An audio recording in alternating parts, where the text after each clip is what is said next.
Salut mon Alex. Il va bien, moi, Julien? Eh ben ça va alors ce petit week-end? Toi, t'as passé un bon week-end? Ah oui, et toi? Le même. Bon, ben j'espère que tout va bien. Je peux pas tout raconter, mais bon, voilà. En tout cas, bienvenue chez les tontons. Crypto, ravi de vous retrouver. Toujours mon Julien pour les fondamentaux. Et Alex, côté technique, donc ravi de vous retrouver. De petits pouces, petits partages, petite cloche à activer, nouvel abonnement. L'abonnement, ça fait ça toujours nous aide plaisir. beaucoup et vous ne raterez Rien. Voilà, hein, pour des petites chaînes comme nous, ça fait toujours la différence. Exact. Merci. Je ne l'ai pas dit. Allez, qu'est-ce qu'on voit cette semaine? Bon, bah face à la montagne, hein, c'est parti. Elle est belle la montagne. On va voir comment ça va se passer. Est-ce qu'on est positif ou pas? Il y a une belle association. Une belle association, une belle Solana collaboration. Et Filecoin. Ouais, tout à fait. Et bon, alors maintenant. Les pépites. Les pépites. On me demande Exactement. des pépites, Alex, les pépites, la Les vérité. pépites, La les vérité, pépites. il faut attendre. On va vous expliquer ça après. Et BTC, est-ce qu'on va marquer le pas ou pas? On attaque tout de suite, mais juste avant, allez, un petit merci à notre partenaire. Ça fait ça il y a une semaine qu'on est avec Bluefin. Vraiment hyper sympa. Ils ont dépanné des mecs sans même qu'ils leur demandent sur des problèmes de liquidité. Ils avaient été fermés, ils leur ont remboursé. Donc bravo, merci à Bluefin. On continue avec vous et d'ailleurs, vous allez avoir des petites surprises qui vont arriver normalement en fin de semaine et semaine d'après. Ça va être pas mal. Voilà, si je peux pas dire plus parce qu'il faut pas teaser. C'est Mais, du beau teasing, hein. Ah, tu trouves? Ah ouais, Bon. ouais. Allez, on attaque. Donc c'est parti. Bon, alors voilà. Hein. Oh, c'est vert. Verde, hein, de 7 à 180%, comme on dit, il y en a pour tout le monde. Faites-vous plaisir, on n'en aura pas tout le temps dès comme ça. Tout à fait. En tout cas, c'est signe qu'effectivement, on est dans une période, si ce n'est bull run, pré-bull run. Voilà, qui attire des capitaux, qui attire de l'intérêt. Voilà, hein, parce que sinon, ça serait Parce pas que vert c'est comme ça. unilatéralement vert, comme tu Ouais. dis.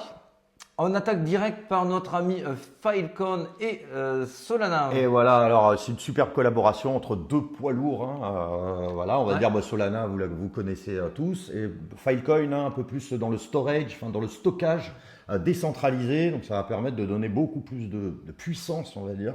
Donc une très belle association. Ouais, sur le papier, c'est l'association parfaite, hein, puisqu'il y en a un, c'est la rapidité d'exécution. L'autre, c'est comme tu as dit, Le c'est stockage le stockage décentralisé, décentralisé. Et effectivement, ça match super bien. Ça a du sens. Alors, on n'a pas vu pour le moment une énorme explosion côté Solana, Un petit Filecoin. peu sur Filecoin. Bon, ils sont en train un peu de paramétrer un petit peu tout ça. pour Après, le moment. bon, ils n'ont pas le cul sorti des ronces parce qu'ils ont quand même l'un et l'autre des problèmes. Voilà, à l'un c'est régler. des problèmes où souvent. Classification sécuritaire. Voilà, ça c'est Filecoin. Et le côté, on va dire Solana, c'est des arrêts parfois Ouais, du réseau. du réseau. Donc voilà, à observer, mais en tout cas super, ça fait plaisir. Et ça avance aussi dans la bonne direction de la fameuse masse adoption qui est censée ramener du monde.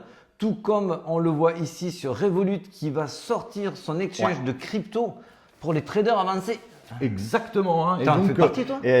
Non, ben non, désolé. Non, mais par contre, oui, c'est vrai que Revolut, là, ils vont même lister Bonk. Alors, pour ceux qui le connaissent, hein, voilà, mais c'est juste pour vous montrer que voilà, on cherche la masse adoption là actuellement, hein, avec des On a la Corée du Sud aussi qui songe à exempter les crypto-monnaies de taxation pendant les 2 premières années, pendant 2 ans en tout cas. Et puis on a Bruno Le Maire. Non, sans transition, j'ai pas envie de parler de lui. Allez, on enchaîne. Hop. Alors là, on arrive sur un petit chapitre important. Important. Voilà. Souvent, on nous pose la question de les pépites. Les pépites, donnez-nous des pépites, ça arrive, la season arrive, on veut pas rater le train. Et bien là, il y a une petite étude qu'on vous met sous les yeux. soyez attentifs, sortez le mode accéléré de votre téléphone, mettez-le en mode normal au niveau de la lecture. Ce post n'est pas de nous, mais il a énormément de sens à mes yeux et au tien, puisque c'est toi qui me l'as fait remarquer. Tout à fait. C'est 0IK que vous trouverez facilement. Merci à lui. Et donc, en gros, ce qu'il veut montrer, c'est qu'il y a beaucoup de projets qui vont lancer leur projet et qui temporisent parce qu'il y a un bon timing à avoir. Et c'est ceux-là qui vont particulièrement exploser. Ça ne veut pas dire que Tao, plein d'autres projets n'ont pas explosé et qui ne continueront pas. Et pour résumer, la ligne de départ pour eux, c'est après le halving. 2-3 mois. C'est pour ça qu'aujourd'hui, il ne faut pas s'enflammer à se dire vite. Je fais de l'arbitrage. Bien sûr, on peut faire de l'arbitrage, on peut vendre du Bitcoin, de l'Ether si on estime avoir suffisamment croqué. On reste un petit peu dans le train quand même. Et se dire, il faut que je commence à repérer des pépites. Ne soyez pas trop pressés. Là, vous avez la preuve sous les yeux. Tous les plus gros projets qui ont explosé, ceux qui ont gagné des Allez, Solana, on les etc. cite, on les cite, voilà, Solana, AXS, Gala, Avax, Wu. C'est les plus grosses performances du dernier bull run alt season et ils ont quasiment tous été listés, Exactement. quasiment après le halving, voire très après le halving. Tout à fait, c'est 2-3 mois. Donc, quel est le mot d'ordre? Pas de précipitation. Ne vous enflammez pas, cramez pas votre budget, Exactement. gardez-en sous le coude parce que pour l'instant, on n'a rien vu. Voilà, et c'était juste ce petit warning en disant, ce qui ne veut pas dire qu'il n'y a pas des projets qui sont lancés actuellement, qui sont super performants et qui vont performer dans la durée. C'est juste pour dire, attention, il y a des petits malins qui vont lancer leurs jetons au bon moment et il faut qu'on soit là. Il faudrait être là et ne pas être impatient. Après, alors, comme tu l'avais très bien dit, ça ne veut pas dire que ceux qui ont déjà bien pumpé continueront pas à pumper par la suite. Tout à fait. Ouais. Juste, ne nous excitons pas trop vite. Pour le moment, la montagne reste encore bien haute à escalader. Tout à fait. On enchaîne. Ça, c'était semaine dernière et celle d'avant, on vous en parlait. On sortait de la zone verte. On espérait effectivement un rebond de l'ETH face au BTC. Pour ceux qui ne savent pas de quoi on parle, on vous demandera de vous référer 2 vidéos à l'avant où on a bien expliqué. Juste pour résumer rapidement, c'est pour montrer comment fonctionne l'Ether face au Bitcoin. Plus l'Ether sera fort face au Bitcoin, plus cela entraînera les autres altcoins avec lui. Tout à fait. Tout à fait. Hein. Si vous vous souvenez, hein, toujours Bitcoin, Ether, et puis après Large les large cap. cap, etc. Toujours avoir ça en tête.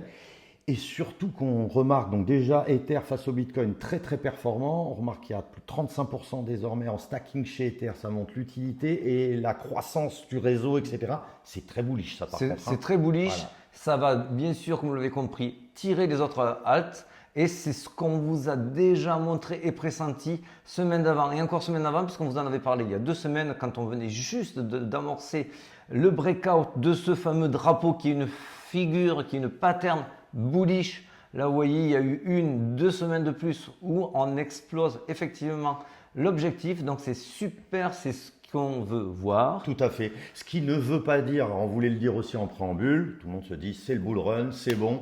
Il risque d'y avoir aussi des flash dumps, des retracements, on vous le dit à chaque fois. Forcément. Hein, on est positif sur bien du long terme. Là, vous voyez, on est en weekly. Donc, ça ne veut absolument pas dire que ça va être to the moon sans les fameux flash dumps ou flash crash voilà, ou vous les appelez comme retracement. vous voulez. Oui. Voilà, donc ça ne veut absolument pas nous protéger d'un moins 10, moins 20, voire moins 30% qui sont légitimes et qui sont de monnaie courante durant un bull run. Donc, oui, c'est positif. Pour les holders, tranquille. Tranquille. Pour les traders, on arrive sur des zones où un peu dangereuses. Un peu dangereuses, il y a de l'arbitrage, il ne faut pas trop s'emballer. Je voulais te faire vite fait un petit retour en arrière sur Ondo. On l'a donné il y a 1 mois. On vous avait dit qu'il y avait une très belle zone d'achat entre 22 et 24, la fameuse RLZ. Alors aujourd'hui, il performe plutôt bien. On voit qu'il est en train de confirmer son breakout. On est très heureux d'avoir été les premiers. Parmi les premiers. Parmi les premiers. En tout cas, on s'en fout de la paternité. On s'en fiche. Exactement. En tout cas, ça fait plaisir de voir comme ça. ceux qu'on avait donnés. Ceux qu'on avait donnés, RLC, Boba, etc. Vous pouvez NMR, regarder NMR. TRD. C'était des bons projets. Voilà. Donc forcément, des bons projets dans une période plutôt propice, ça monte. On enchaîne avec le Bitcoin. Eh ben c'est parti. Allez, c'est parti. Je voulais attaquer direct par ça. Alors ça, si vous nous suivez depuis quelques semaines, voire quelques mois, vous savez de quoi on parle. De quoi on parle? Eh ben, on parle tout simplement de la supply qui est détenue chez les exchanges. Et qu'est-ce que vous voyez? Vous pouvez la voir, c'est la petite courbe bleue. Alors la supply, c'est la réserve, le stock. Voilà, on va dire le stock. Le stock. Ce stock-là, plus il est bas, plus il y aura de difficultés pour les market makers ou pour les brokers pour manipuler le cours. Pourquoi? En fait, eux, ils ne travaillent que s'ils ont du stock. Donc, ils ont beaucoup de Bitcoin, ils peuvent en vendre, en acheter, en vendre, en acheter et manipuler le cours suivant ce que leur demande de faire les hedge funds, suivant les exchanges, leurs gros clients. Tout à fait. Chose possible que s'il y a du stock. Quand il n'y a pas de stock, et là on est sur du moins de 10%, c'est extrêmement critique. La moindre étincelle peut refaire partir le prix à la hausse. C'est comme l'histoire avec le vendeur de voitures. Tu l'avais bien aimé celle-ci. S'il lui reste que 2 voitures en stock et qu'il y a énormément de gens qui vont lui demander leur voiture pour acheter la voiture, est-ce que vous pensez qu'il va la brader, qu'il va la lâcher tout de suite et il va augmenter le tarif? Et là, c'est ce qui risque à se passer, c'est que ça va faire monter les enchères très vite parce qu'il y aura très peu de jetons pour beaucoup de clients. Exactement. Et n'oubliez pas qu'en plus, depuis que les ETF Bitcoin, ils en achètent 10 000 jours. ça réduit encore de plus en plus. Et avec toi, ça fait 12, non? Oh, moi, ça fait 20, au moins, au moins. Non, mais en tout cas, voilà, hein, toujours avoir en tête ce côté de peu de supply, donc peu de stock. C'est très voilà, important. exactement. Alors, on vous le redit, c'est pas pour faire all-in et mettre la maison Ou jamais, là-dessus. jamais. C'est juste pour vous dire que les datas, si on dézoome long terme, pour l'instant, c'est bullish. Ça vient de Glassnode. Exactement, Et très c'est très pas, bon petit. oui, très bon graphique. C'est pas moins intéressant que le graphique d'avant. Qu'est-ce qu'il nous dit ce graphique Glassnode? Ben, tout simplement, il nous dit que des gens qui sont, on va dire, en perte, les long term holders, il en reste Plus beaucoup. Plus beaucoup. Plus beaucoup. Et ça, c'est généralement annonciateur d'un démarrage. Voilà. Donc Alors fait ça, je vous invite à le vérifier, c'est sur Glassnode. Donc Glassnode pour eux, parce que ça c'est confirmé à chaque bull run, effectivement, et il y a une logique là derrière. Effectivement, les long term holders, là on passe sous les. Il y en a plus que 6% qui seraient en perte sur leurs achats. Donc ils ont dû vraiment acheter très haut Ouais, il y a c'est vrai, longtemps. c'est pas faux. Et quand on arrive dans ce seuil-là, on voit que c'est annonciateur d'un bull run, d'une grosse phase haussière d'après Glassnode. Voilà, on a Alors, bien dit voilà, d'après Glassnode, on-chain, donc des datas qui sont traitées sur les réseaux, donc Visible, pas possible d'être manipulées. Voilà, en gros. On vous met vite fait ce falling wedge par terme. La première fois qu'on vous l'a mis, c'était en mars 2023. Ça faisait un petit peu. Ben, ça fait les un an. Ça faisait un peu ma boule. Oui, ça faisait un an. Ça faisait un peu ma boule. T'es sûr, Alex, le falling wedge par terme? Il y a quand même un gros objectif à court terme. Ben, le falling wedge par terme fonctionne extrêmement bien. On a vu ce fameux retest en mars. On a eu un premier point de transition, c'était en mai. On vous l'avait republié. On vous l'avait republié il n'y a pas si longtemps que cela. Et puis là, je me suis dit, je vais encore en remettre une couche. On est quand même sur un très bel objectif. C'est plutôt encourageant. C'est plutôt encourageant. Et surtout, ça suit une belle. Enfin voilà, c'est une belle dynamique. Une belle dynamique. Exactement. Alors cette dynamique, si on zoome légèrement, on est toujours en weekly, mais en fait on a zoomé pour vous montrer les zones clés. On aura forcément des résistances à aller casser. De la bataille. Il va y avoir un peu de bataille, hein, c'est sûr. Elle est plus, franchement, je m'attendais à ce qu'elle casse plus facilement, mais autour des 52 000, 53 000, on a des résistances. On en a une autre à 57 000. Donc tout ça, on ne va pas le faire comme ça en claquant des doigts. Exactement. Et en plus, on voit que c'est une vraie résistance long terme, puisqu'elle était en 2022. Là, donc voilà. On ne pourra pas s'en affranchir aussi facilement. Voilà, ça passe. Plus c'est long, plus c'est difficile à passer, plus c'est des unités de temps courtes, et plus on les passe facilement. Tu l'as très bien dit. Si on fait un petit peu plus d'intraday, là on est en 1 heure. Effectivement, on vient de casser cette trendline vers le sud. Est-ce que c'est grave? Non. Est-ce qu'on peut aller plus bas? Oui. Pourquoi? Parce qu'en fait, on voit qu'il y a un gros trou dans la value. Si je vous mets la fair value gap, on voit qu'il y a une très grosse attractivité ici aussi en vert. Entre parenthèses. Ça ne serait pas déconnant d'aller chercher ça pour mieux remonter. C'est souvent comme ça que ça se passe. Souvent. En tout cas, si ça se produit, pas de panique. Vous voyez ça comme une opportunité. Tout à fait. Là, il y a de quoi rebaguer. Si on retourne dans ce creux dans la value, on sort les longues ici. Ça ne veut pas dire qu'on va y aller. Moi, en tout cas, je me garde un petit peu d'USDT sur le coude pour en remettre une couche. Mais on peut très bien, là, je vous ai tracé le Fibonacci du dernier mouvement. On peut très bien rebondir sur le premier arrêt ici. On peut aller au second, même jusqu'en zone de rechargement ici pour repartir. Pour l'instant, on peut se laisser aller. Je ne pense pas qu'on va aller très fort, très haut de suite. On a quand même beaucoup pumpé. J'ai l'impression qu'il y a besoin encore un peu de se reposer. Tout à fait. Mais on n'entend toujours pas de médias, on n'entend toujours pas d'attrait. Toujours rien. Il m'a un peu étonné, pour te le dire. On est quand même à plus de 52 000. On est encore entre nous. On dirait qu'on est à 30 000. Mais bon, bref. Voilà, donc c'est possible qu'on reparte très vite à la hausse, mais si ce n'est pas le cas, c'est ce que je veux vous dire. Ne paniquez pas. Aujourd'hui, les données court terme, moyen terme, long terme sont boules. On peut très vite rebasculer sur du court terme en bearish si vraiment on casse 2-3 supports. Mais c'est pas grave. Exactement. Vraiment. Puis c'est le cours, c'est comme ça. On regarde et on l'analyse. Et puis voilà. En tout cas, si vous voulez suivre ça de près, on a notre nouveau Telegram, le club, qui fonctionne très bien. On est à 24 TP de SL en une semaine. Bim, tu fais mieux toi?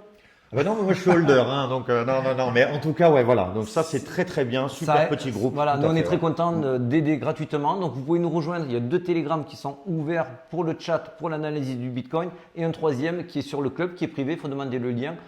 Et on demande aussi la contrepartie de travailler sur Bluefin, puisque nous, on est sur Bluefin. Voilà, c'est tout. Hein.